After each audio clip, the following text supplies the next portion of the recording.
Welcome to law legends. Law legends के इस knowledge room में आज आपका स्वागत है। इस नॉलेज रूम में हम जीएसटी और इनकम टैक्स से रिलेटेड जो व्यवहारिक समस्याएं होती है उस पर डिस्कस करते हैं। आज का हमारा जो टॉपिक है वो इनकम टैक्स से रिलेटेड है और इस टॉपिक का नाम है एसएफटी। एसएफटी मतलब स्पेसिफाइड ट्रांजेक्शन। इस टॉपिक में स्टार्ट करने के पहले हम समझते हैं कि statement of financial transaction SFT होता क्या है। सरकार ने ब्लैक मनी को एक्यूमुलेट करना इंडियन इकोनॉमी के लिए एक इंपॉर्टेंट टॉपिक रहा है। मिनिस्ट्री ऑफ फाइनेंस के साथ government of India black money पर रोक लगाने के लिए और टैक्स बेस को और बढ़ाने के लिए काफी प्रयास कर रही है। इसी के संबंध में ये एसएफटी ट्रांजेक्शन को इंट्रोड्यूस किया गया है। ये एसएफटी होता क्या है? एसएफटी एक ऐसी रिपोर्ट है जिसमें स्पेसिफाइड फाइनेंशियल ट्रांजेक्शन की जो कि स्पेसिफाइड पर्सन द्वारा रिपोर्ट की जाती है। स्पेसिफाइड पर्सन जो स्पेसिफाइड फाइनेंशियल ट्रांजेक्शन का रजिस्टर, मेंटेन और रिकॉर्ड रखते हैं और उन्हें इनकम टैक्स अथॉरिटी को या किसी दूसरी अथॉरिटी को या एजेंसी को सबमिट करना कंपलसरी होता है। अब हम बात करते हैं ऐसे कौन कौन से पर्सन हैं जो statement of specified transaction file उन्हें करना पड़ता है। सबसे पहले बात करते हैं एन असेसी। सेकंड नंबर पे आता है गवर्नमेंट के केस में स्पेसिफाइड पर्सन को करना होता है। नेक्स्ट पॉइंट एक लोकल अथॉरिटी या अदर पब्लिक बॉडी या एसोसिएशन। नेक्स्ट रजिस्ट्रार या सब रजिस्ट्रार अपॉइंट हुआ है जो कि रजिस्ट्रेशन एक्ट 1908 के तहत कवर होता है। Next the registering authority empowered to registered motor vehicle under motor vehicle act 1988। Next the postmaster. Next the collector. Next the recognised stock exchange और रिजर्व बैंक ऑफ इंडिया का officer जो section 3 of reserve bank of India act के तहत cover होता है।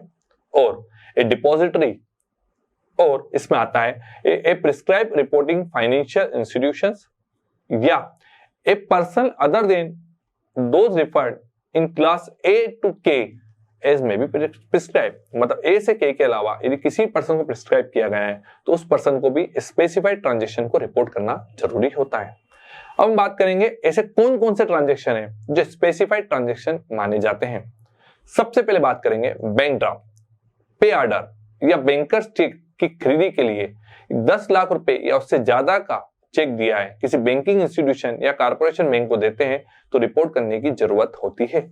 Next point reserve bank द्वारा prepaid instrument की खरीदी के लिए किसी फाइनेंशियल ईयर में 10 लाख रुपए या उससे ज्यादा का कैश पेमेंट किसी बैंकिंग इंस्टीट्यूशन या कारपोरेट बैंक को करते हैं तो रिपोर्ट करना जरूरी होता है। नेक्स्ट पॉइंट कैश डिपॉजिट या कैश विड्रॉल किसी पर्सन के द्वारा एक से अधिक करंट अकाउंट में 50 लाख रुपए से ज्यादा का करते हैं तो बैंकिंग इंस्टीट्यूशन या कारपोरेट बैंक को रिपोर्ट करना जरूरी होता है। नेक्स्ट पॉइंट एक या एक से अधिक टाइम डिपॉजिट की कुल राशि 10 लाख रुपए या उससे ज्यादा है तो बैंकिंग इंस्टीट्यूशन या कारपोरेट बैंक या पोस्ट मास्टर या निधि कंपनी या एनबीएफसी को रिपोर्ट करने की जरूरत होती है। नेक्स्ट पॉइंट कोई भी पर्सन के द्वारा 1 लाख रुपए या उससे अधिक का कैश पेमेंट या 10 लाख रुपए या उससे अधिक किसी अदर मोड में क्रेडिट कार्ड से पेमेंट करता है तो बैंकिंग फाइनेंशियल इंस्टीट्यूशन या कारपोरेट बैंक को रिपोर्ट करने की जरूरत होती है। नेक्स्ट पॉइंट कंपनी या फाइनेंशियल इंस्टीट्यूशन द्वारा जारी बॉन्ड या डिबेंचर प्राप्त करने के लिए किसी फाइनेंशियल ईयर में 10 लाख रुपए या इससे अधिक किसी व्यक्ति से प्राप्त होते हैं तो कंपनी या इंस्टीट्यूशन को रिपोर्ट करने की जरूरत होती है। नेक्स्ट पॉइंट कंपनी के द्वारा इश्यू किए गए शेयर को प्राप्त करने के लिए किसी फाइनेंशियल ईयर में 10 लाख रुपए या अधिक किसी व्यक्ति से प्राप्त होते हैं तो कंपनी को रिपोर्ट करना जरूरी होता है। नेक्स्ट पॉइंट कंपनी जो कि लिस्टेड है वो 10 लाख रुपए या उससे ज्यादा अमाउंट का बायबैक करती है किसी भी पर्सन से तो लिस्टेड कंपनी को रिपोर्ट करना जरूरी होता है। नेक्स्ट पॉइंट म्यूचुअल फंड की एक या एक से अधिक स्कीम की यूनिट्स प्राप्त करने के लिए किसी भी पर्सन से 10 लाख रुपए या उससे अधिक की राशि प्राप्त होती है तो ट्रस्टी ऑफ म्यूचुअल फंड को रिपोर्ट करने की जरूरत होती है।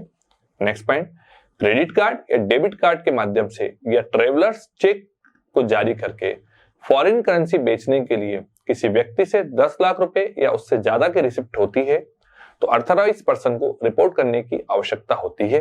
नेक्स्ट पॉइंट किसी व्यक्ति के द्वारा 30 लाख रुपए या उससे अधिक की अमाउंट की इन मूवेबल प्रॉपर्टी की खरीदी या बिक्री करते हैं तो इंस्पेक्टर जनरल को रिपोर्ट करने की जरूरत होती है। नेक्स्ट पॉइंट, किसी भी व्यक्ति के द्वारा गुड्स या सर्विस की सेल से 2 लाख रुपए या उससे अधिक नगद प्राप्त होते हैं तो पर्सन को 44AB के तहत लायबल है, उसको रिपोर्ट करने की आवश्यकता होती है। नेक्स्ट पॉइंट, 9 नवंबर 2016 से 30 दिसंबर 2016 की अवधि के दौरान नगद जमा 12.5 लाख रुपए किसी भी पर्सन के एक या एक से अधिक अकाउंट में नगद जमा, 2.5 लाख रुपए या उससे ज्यादा एक या एक से अधिक अकाउंट में जमा करंट अकाउंट को छोड़कर तो बैंकिंग कंपनी या कारपोरेट बैंक या पोस्ट मास्टर को रिपोर्ट करने की आवश्यकता होती है। नेक्स्ट पॉइंट, म्यूचुअल फंड की यूनिट्स या सिक्योरिटीज को ट्रांसफर करने पर कैपिटल गेन होता है तो recognised stock exchange, depository, recognised clearing corporation या रजिस्ट्रार या शेयर ट्रांसफर एजेंट को रिपोर्ट करने की आवश्यकता होती है। नेक्स्ट पॉइंट, कंपनी द्वारा यदि डिविडेंड दिया जाता है तो भी कंपनी को रिपोर्ट करने की आवश्यकता होती है। नेक्स्ट पॉइंट, किसी भी पर्सन को इंटरेस्ट इनकम होने पर बैंकिंग कंपनी या एनबीएफसी द्वारा रिपोर्ट करने की आवश्यकता होती है।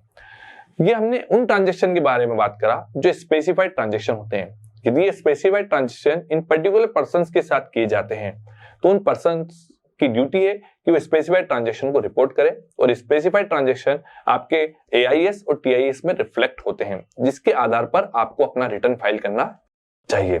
यदि कुछ गलत है, यदि स्पेसिफाइड ट्रांजैक्शन आपसे रिलेटेड नहीं है या उसमें कुछ इंफॉर्मेशन करेक्ट नहीं आ रही है, गलत आ रही है, तो उसको सही कैसे किया जाए, उस पर कैसे एक्शन लिया जाए, इसके लिए आप हमारा एक वीडियो है जो कि 26AS एआईएस और टीआईएस पर बना हुआ है, उस वीडियो को आप देखकर इजीली समझ सकते हैं। इस टॉपिक से रिलेटेड यदि आपको और कुछ भी इश्यूज आते हैं या समस्याएं आती है तो इस वीडियो में बताए गए मेल आईडी पर हमें वो इश्यूज या समस्याएं भेजिए। लॉ लीजेंड्स कोशिश करेगा उन समस्याओं को जल्द से जल्द सॉल्व करने की। धन्यवाद।